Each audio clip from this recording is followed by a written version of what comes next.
All right, hello everybody. I'm in Jimbocho. This is the craft beer market, and I'm sitting here having a beer with another hitchhiker.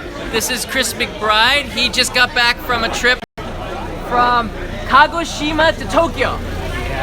How long did that take you? 14 days exactly. 14 days. All right, so we're actually gonna be drinking this beer here. I bought him a beer. This is a big moment. Here you are, Chris. Kanpai. Cheers. We say "Otsukaresama." Otsukaresama. That's pretty good. That's what you say when you finish a job well done. There you go. A lot of people popping up. Yeah, there you go. Popping up. Hey. All right, so this is Jimbocho. So let's get out of here. We can and talk about the trip. I'm really curious to hear more about the trip. Wow. So don't worry, everybody. I've already paid the bill. Ah, nice one. Yeah. So this is Jimbocho, and today I had a job here. Chris just arrived in Tokyo yesterday? Right? Yesterday afternoon, yeah. Yeah, yesterday afternoon. So very cool. And it is about 7 p.m. now, right? 7 p.m. It's getting a bit hot as well. I tell him, nobody believes me. Tokyo in the summertime is extremely humid. It's like a sauna death trap. Well, I live in Vietnam, in Hanoi, and that's it's very high humidity there. So my body's coping. It's not too bad, but I'm still in a bit of a sweat. Wait, is this comparable to Vietnam? What do you think? I mean, it's a way ahead, I think. Yeah, but Hanoi's getting there. It's evolving, and the economy's booming. It's a good place to be, and it's good to be a part of that growth as well. But yeah, I mean, I think Japan in general is just quite ahead of a lot of places, a lot of countries, but just the people and the mentality as well is it's quite advanced as well as the technology, Yeah, it's a different. That's what I discovered. It's Asia, but it's not Asia. It's like a different. It's like really crazy if you compare it to other Asian countries. But I'm really interested in your hitchhiking experience. Now, Chris contacted me on Facebook because he'd been watching some of the videos that I'd put up about hitchhiking in Japan. So I got a lot of questions for Chris because this is a different point of view of another person who's been hitchhiking here. And you started in Kagoshima the same as I did. Yeah, that's right, yeah. Why did you pick that route?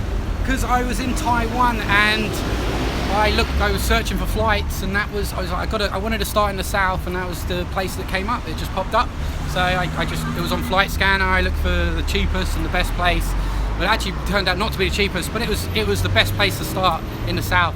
So I just booked that from Taipei and then landed in the south part of Japan, and decided Tokyo was the point. I kind of roughly worked it out. I saw your map actually and could see how you could go like day 1, day 2, and I was like, right, I got 2 weeks, about 16 days, right, and I'm gonna make it to Tokyo.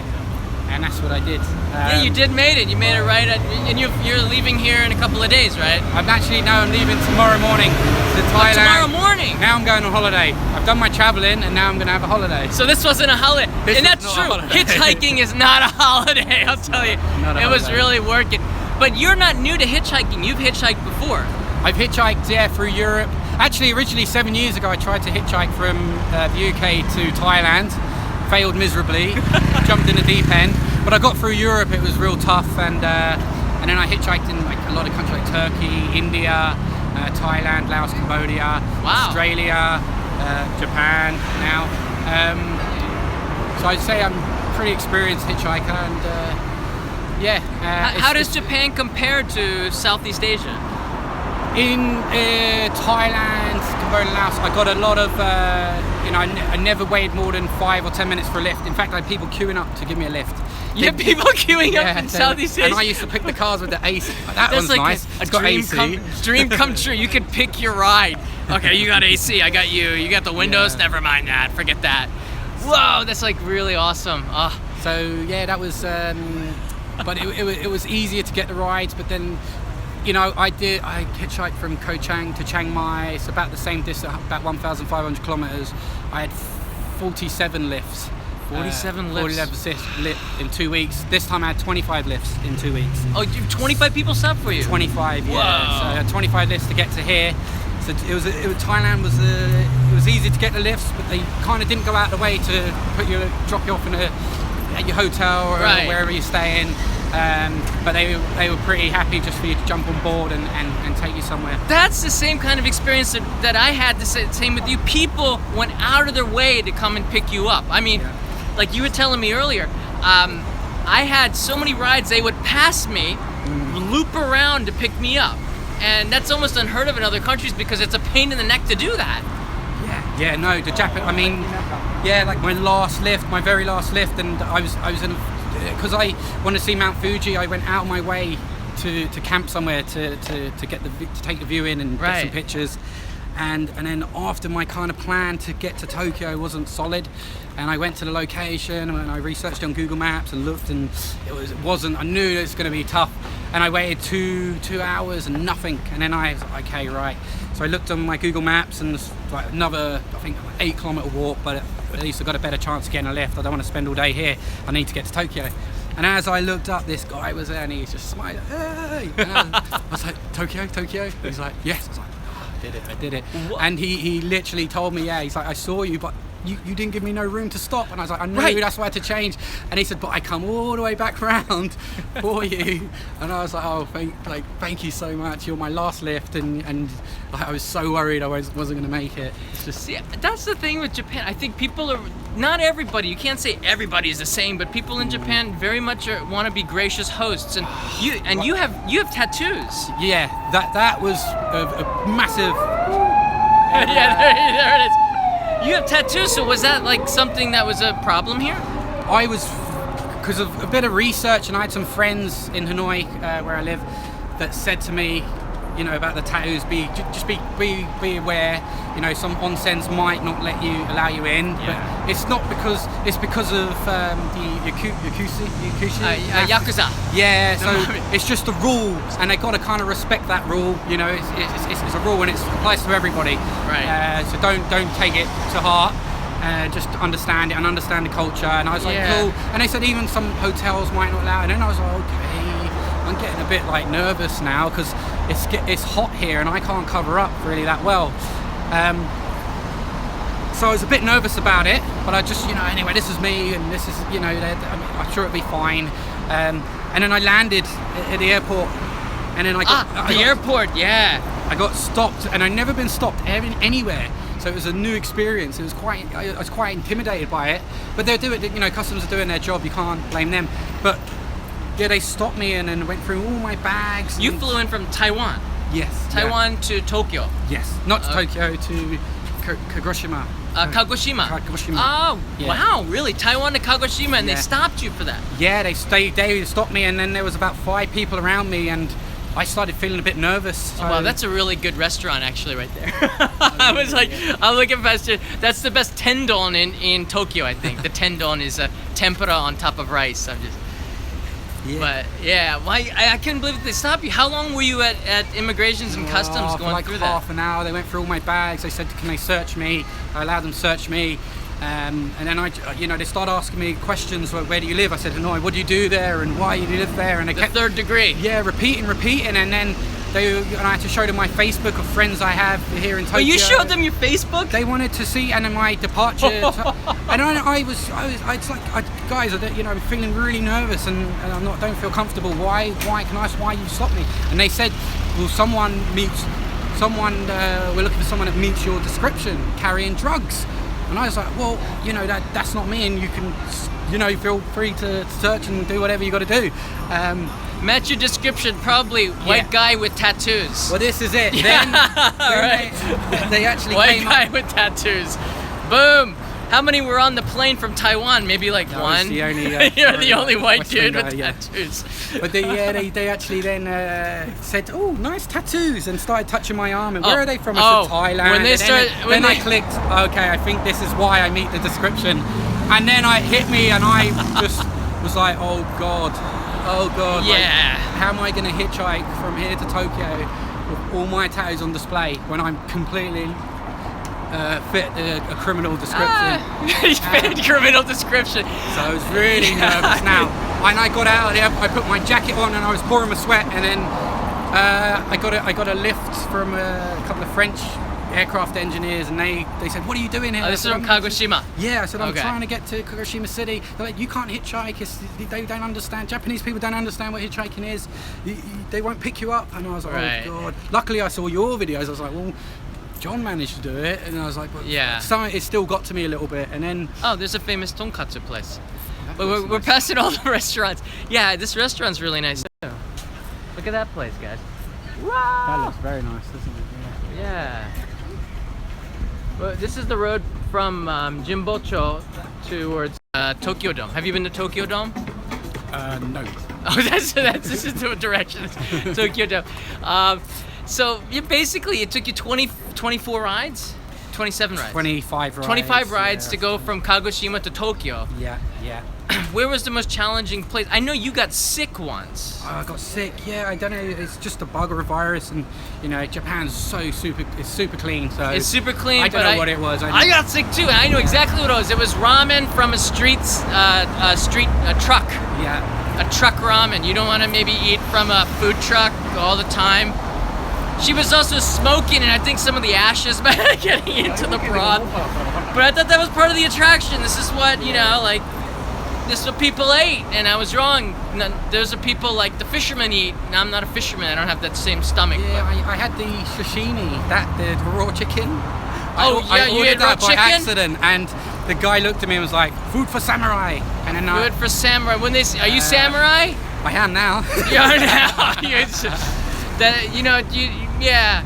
Don't go outside your comfort zone. Maybe the first week you have to build up the. Yeah, well, I was 5 days and I was fine, and then I don't know what it caused. You're but coming it from was Vietnam. You horrible. think you'd have everything Exactly, compared exactly, to Tokyo. Exactly. Yeah, it was horrible. It didn't just physically affect me. It affected my morale, and I there was one Yeah. point I kind of gave up and I accepted because I lost some time that I wouldn't make it to Tokyo, only to Osaka.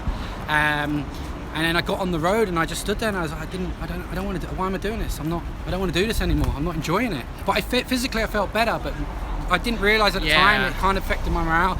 And I was just like, I don't want to do this. Well, there's nowhere for you to go. Yeah. When I got sick, I was down in near Tottori Prefecture, Shimane. I got sick and I was holed up for maybe 4 or 5 days, and my morale was pretty low too. Yeah. But the thing is, I'm so far from home. There's nowhere for me to go. I have to continue. Yeah. So I guess you kind of were in the same. I mean, you could fly out or take a train, but I was thinking trains, or just that's when I cut it off to Osaka. And kind of the reason I did it because I put it on Facebook and I had friends and family following me. I felt like I gotta do this because otherwise I walk home, go back with my. I had a lot shame. of people following me too. I had. So do people help you, right? So much and talking. I call it the Wilson, my Wilson, like in Castaway Island. Oh, you right, know Wilson yeah. when he talks to Wilson. He has the volleyball. Yeah, with, so it's like this is my Wilson because for 10 days I didn't see any foreigners, and then I kind of wanted to talk. So talking on Facebook on the live, it was my Wilson, and I'd say Wilson, hi Wilson. It was, do you have some pictures from your trip?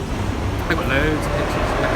Yeah, the one thing that I was laughing when I saw your pictures, Chris, was that your signs kind of look like mine. Yeah, I cheated a bit. Apart from my last one, the sellotape thing actually kind of with the wind. I know you mentioned it. Oh right, yeah, the And duct tape. I stole the anywhere on the way thing as well. Right. I'll get one up for you. Yeah, I nicked that. Sorry. Oh cool. Fuji. Okay, that says Fuji Homen. Oh, you got the Homen right. That says Fuji Homen. Yeah, I did that one myself. Sometimes some people would help me do it, but yeah, that one I did. I think that's me. I did that one. Oh, Yeah. cool. And then I got nice guy because every time I go in the car, they would say, Yeah, the nice smiley guy, face. nice guy. You have the smiley face. Yeah, You gotta have the smiley face. it's a game changer. It is a game changer. And then you smile with the smiley face. It's a game changer. But nice guy. I always got that.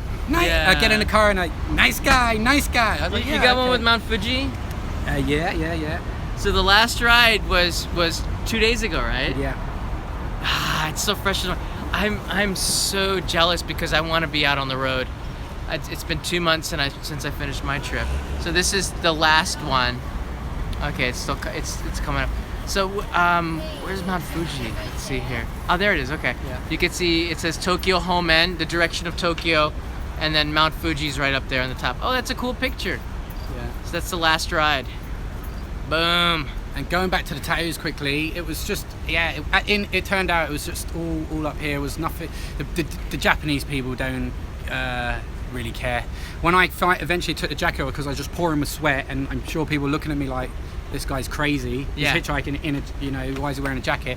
I kind of, built up the, I stood there, and then I was like hiding behind my sign, trying to hide the tattoos a little bit, and thumb out, and then this car pulled up, and this little timid Japanese, she was so timid with her glasses, and said, like, I used Google Translate, and then she said, I'll give you 1 hour of my time, you can navigate wherever you want to go, you got 1 hour. I was like, wow.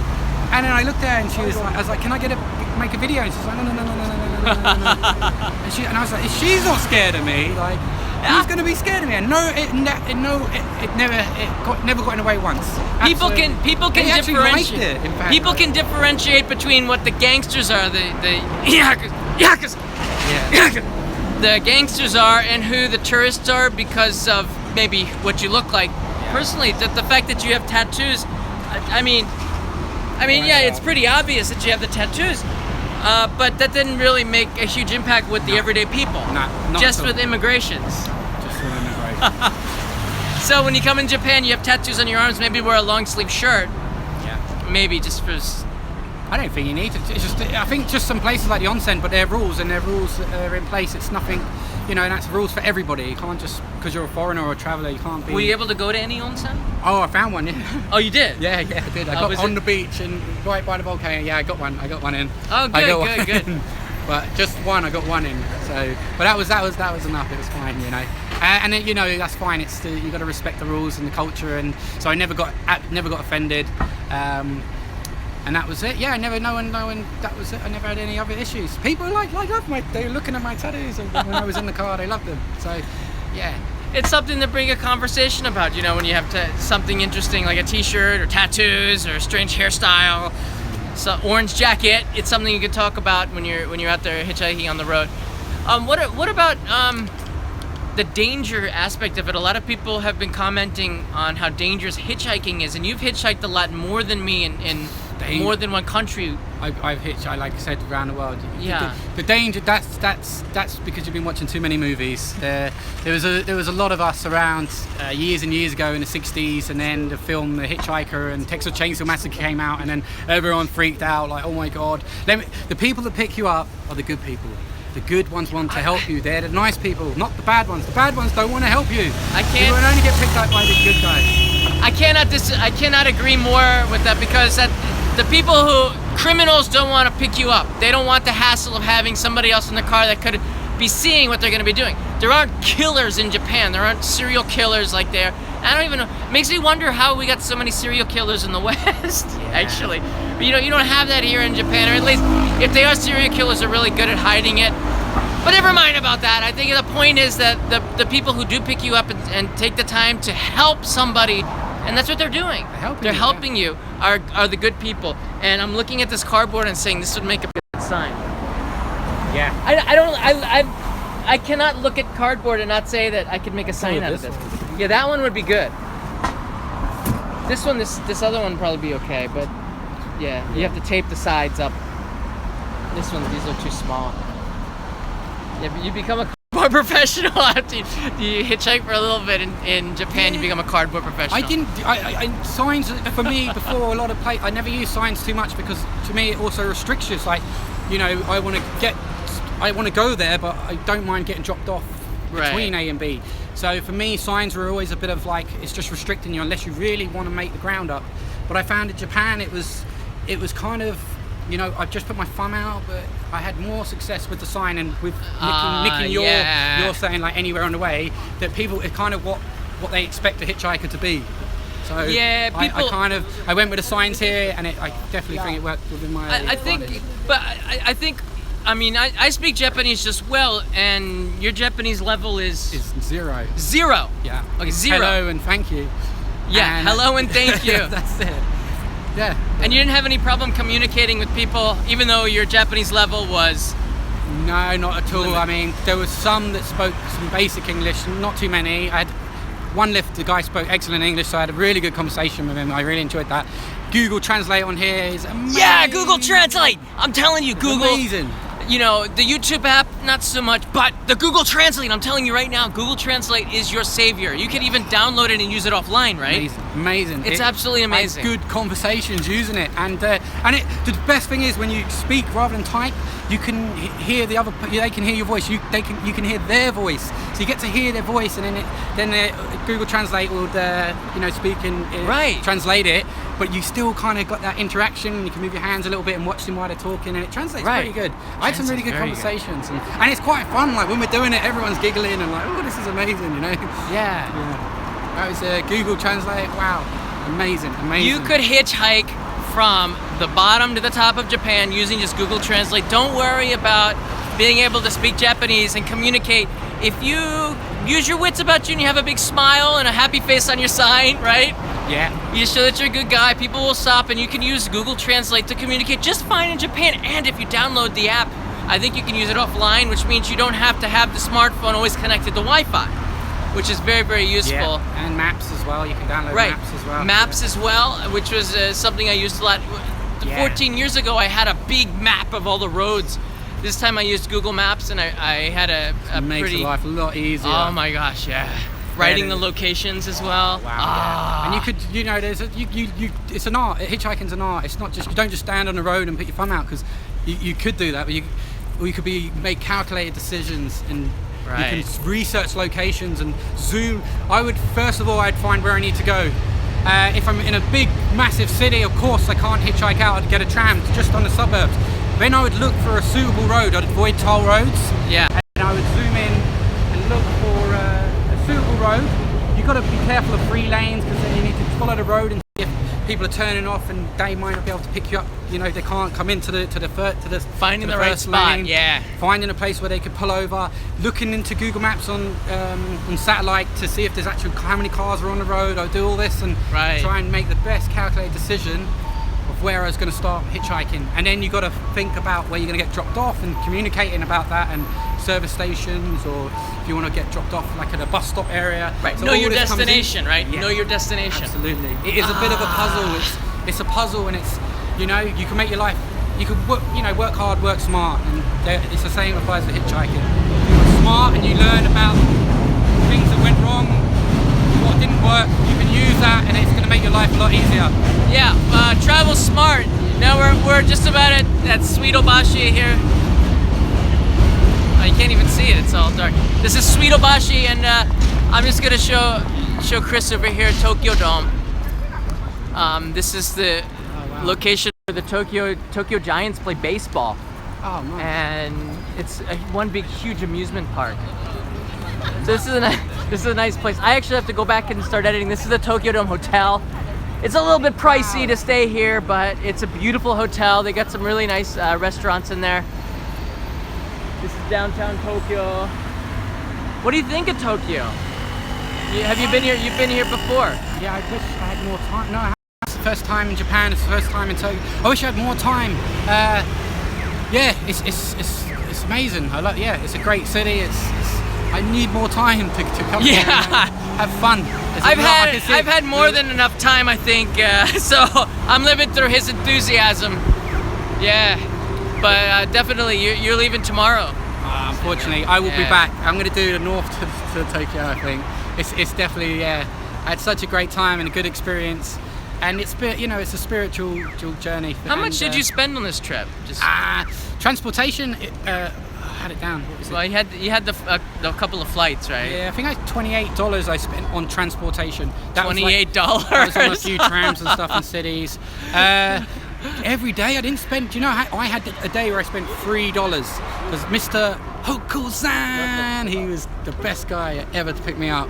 That was the guy in near Oita, right? Yeah, he picked me up, and he looked like a character. Yeah, he was certainly a character, and then he treated me to stay. Do you have a picture of him? Mr. Okaya. This guy, Chris sent me some of the pictures through Facebook, and you could see this one guy that picked him up. I guess it was in Kyushu.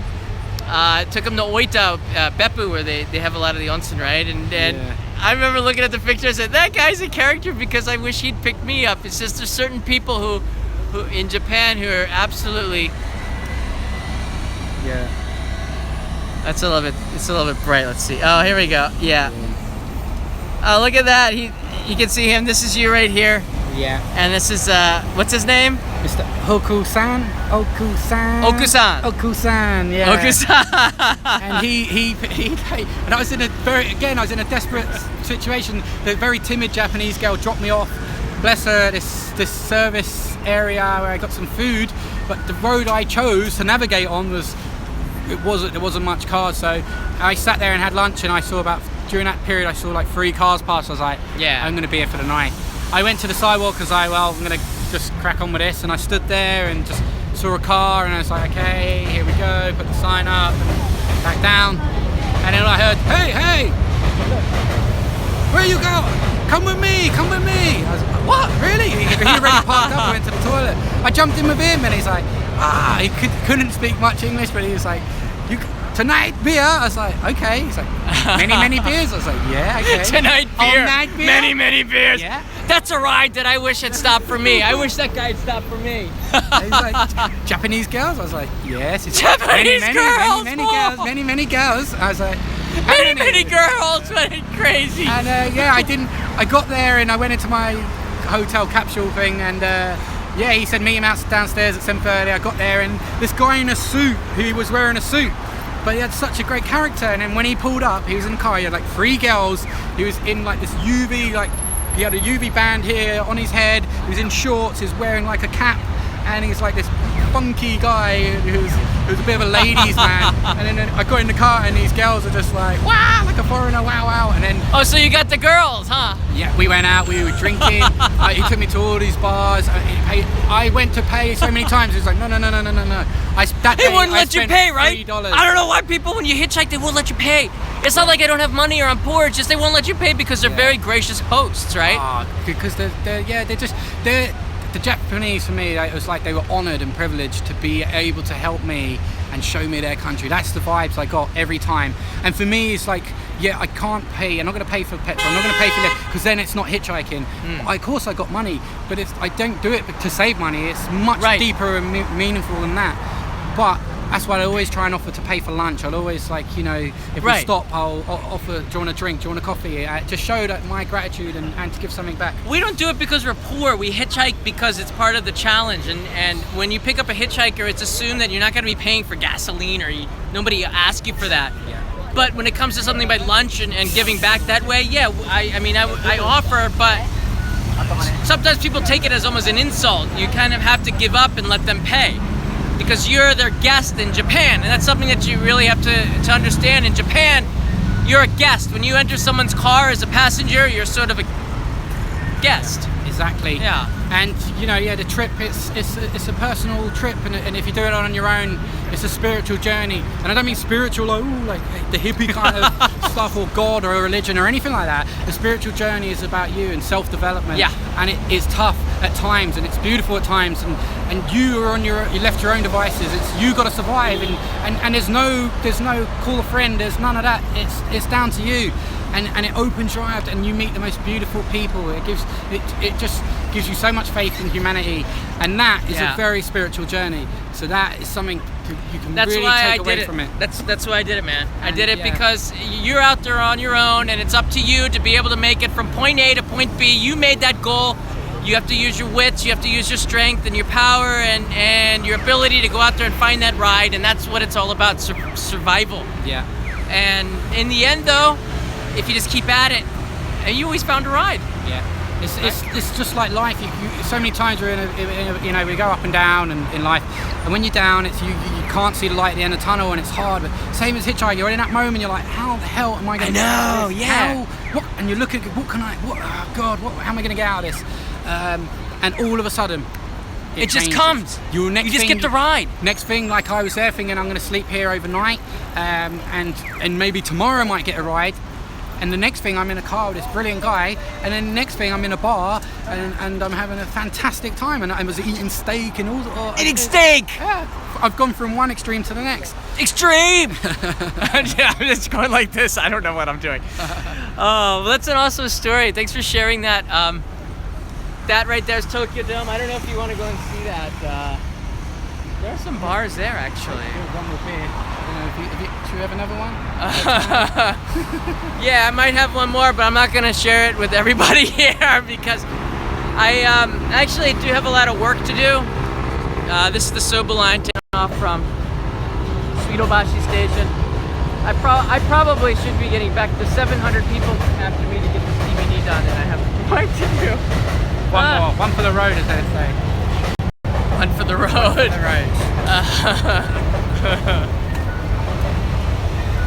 All right, well, we'll walk over to Tokyo Dome and we'll see how it looks like there. It's amazing. It's just it moves around, hey? Yeah. Brilliant. It's pretty cool. So in general, though, you got a pretty good vibe from Japan. Oh, mate, like, you know, at the start, after that experience, and then I got in the car with the French aircraft engineers who said I can't hitchhike here. It's not allowed. They won't understand. Yeah, people. I got on the tram and everyone seemed so reserved, and I was like, oh god, this is going to be really tough. And I approached this old lady because I didn't know how the trams worked to put the money in the thing, and she as soon as I asked her, her face lit up like she was so happy that I turned to her for help, and she was delighted, and she was honoured. Like, you know, I felt that Japanese honour thing. She was honoured to be able to help me. Help you. She bent over back, she was like showing me everything and counting the change. Look, this is the change. It's not, you know, I'm not ripping you off. And then like sat down, my stop right, she's like, this is your stop. And it was just, yeah. That whole thing just kind of broke. I was like, these are really nice people. Very nice people. Omotenashi. People go out of their way to really help. It's sort of the hospitality of Japan, and that's one reason why I'm so happy to stay here for as long as that I have. But you know, omotenashi can be a pain in the neck too when people help you too much. But some help's better than no help, because there's some countries where no one will help you and they'll just pass you up, but that won't happen so much in Japan. Like in Australia, I had that was hard. I had eggs thrown at me once. Oh my god! They deliberately drove back round. They wouldn't throw eggs at you. No, to throw eggs at a hitchhiker. You're not gonna get any eggs, and not in Japan. Nah, mottainai. You know, we want to save those only eggs. Steak dinners and beers and girls. Yeah, steak dinners. I want to hear more about these girls. Just an amazing time, and it's opened my eyes up a little bit more, and right. And yeah, like I said, I really feel the Japanese aren't just advanced in technology. It's much deeper than that. There's people and the mentality and the way of life. I really think they're advanced. Where are you from, Chris? London. Originally from London. I left 7 years ago. I haven't been home since. Really? So who the heck's calling Chris an Aussie? My accent's all over the place because, like I said, I haven't been home in 7 years. I got an expat. I hang around with an expat community in Hanoi, with all different people from all different around. So that messes up with your accent, right? And I lived in Australia for a year and travelled and hitchhiked, so it's messed it up a little bit. Plus, London, Americans always mistake Londoners because we say mate, as well as like Aussies say mate, and they've mistaken that for being Aussie. So, right. But no, I'm London, born and bred. Yeah, and I haven't been home in 7 years. I just, living the dream, traveling, working, I know. and you can do that. And that's, the same as hitchhiking. It's a big leap, but once you do it, it's very addictive, We're a dying breed. We're a dying breed. Hitchhikers. We need to get it back out there. Sorry for the obnoxious response. Yeah, but hitchhiking, I think, is it's not for everybody. I don't think everybody has the personality for it. No. But yeah, you really have to be able to take adversity, and when things don't go your way, you have to be able to stay positive and say, you know what, okay, the hell with it. Tomorrow is another day, and I'm gonna go up there, stand there with the cardboard, and hitchhike again. You have to be that kind of a person. If you're one always of these positive, always positive. Yeah, you're right. If you're a doomsday person where everything is going wrong and you're following politics, world politics, you're probably not gonna like hitchhiking, because you're gonna have to erase everything from your mind, start fresh every day, and from the positivity, because people, I don't know what it is, but people can, if you're a positive person in real life, it's gonna transmit to people on the other end. Oh, definitely, yeah. Yeah. And having that smile on the road, that natural smile, not a forceful one, just, which isn't hard here, because so many people smile and wave, so you're just constantly, like, the car passing, you're almost laughing because the kids are like... That's what people don't know about. So you're on the road going, That's what people don't know about, because the people who picked me up, I'd say about 30% of them passed me. They passed me and saw that I was smiling, and I bowed and was very polite, and they came back around to pick me up. Why would they do that? I don't know, but they did that, and that's the one thing that I don't forget. When you're not looking, that's when people see you. Yeah. It's when you're not looking, that's when people see who you really are. So you always have to have that positive thing to yourself all the time. Because the moment that you let down your guard is the moment that people are gonna see who you really are. So you have to live the positivity all the time. That's hard to do. There's times where like I don't feel it, but that's the challenge of life. Maybe when you're down. Don't say that to Manny Pacquiao though. I don't know if you're following that fight, but he lost to an Aussie. But it's a very good guy. But I just had this moment. I'm actually now a part of your, because before I left, obviously I hitchhiked, and I said Japan came to mind, and I researched, and your videos popped up on the search, and then I kind of just watched every single video, and I just kind of I'm now part of this video. And now you're part of the video. I was at home, sitting at home, and I was watching all these videos. Oh wow! And now you're in the videos. I left. I just got up. I was like, right, wow, I'm going on holiday, and now I'm a part of it. It's pretty. Yeah. Now look at this. There's an insane Ferris wheel and an insane roller coaster, and that's the Tokyo Dome right there. Nice. That's where the baseball team plays. Nice. And I'm talking like this, and I don't know why. That's me. But it's pretty cool. And we've arrived at another place. Oh, that's at Don Quixote. I love how they're very, very bright here, but. So Chris and I are gonna get one more drink. For the road, one for the road. For the road. Hitchhiker's road. And we've been on that road, and it's a long road, but it's a road that you can do. And he did it! He did it, Chris did it. Congratulations on making it from Kagoshima to Tokyo. High five, brother. That's right. Google Translate app, don't give up, stay positive. There's lots of messages you can take out of this live stream, but the one thing I want to leave you with is that hitchhiking here. Aussie. Yeah, Aussie. I'm reading some of the comments. The thing I want to leave you here with is when you're in the face of adversity and things don't go your way, you just have to stay positive, because there were times when both of us on the road were really in some tough times. You were sick. I was shivering in my bed like this. Yeah, shivering. Food poisoning. I had the same thing. You don't want to get up, but you just get back out there on the road and you keep going. This is with everything in your life. So when you complete a hitchhiking trip like this, it improves the way that you live your life, I think. It's self-development. It will change you for the rest of your life. Right. It's changed me again. It's Japanese Super Saiyan up. What's that cartoon? The Dragon Ball Z. Right. Super Saiyan up and up. Yeah, the next level. Dragon Ball.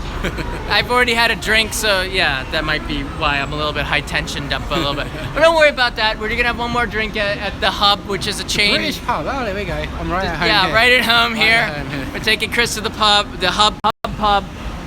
There you go. This is the Hub in Tokyo. For one for the road. One for the road.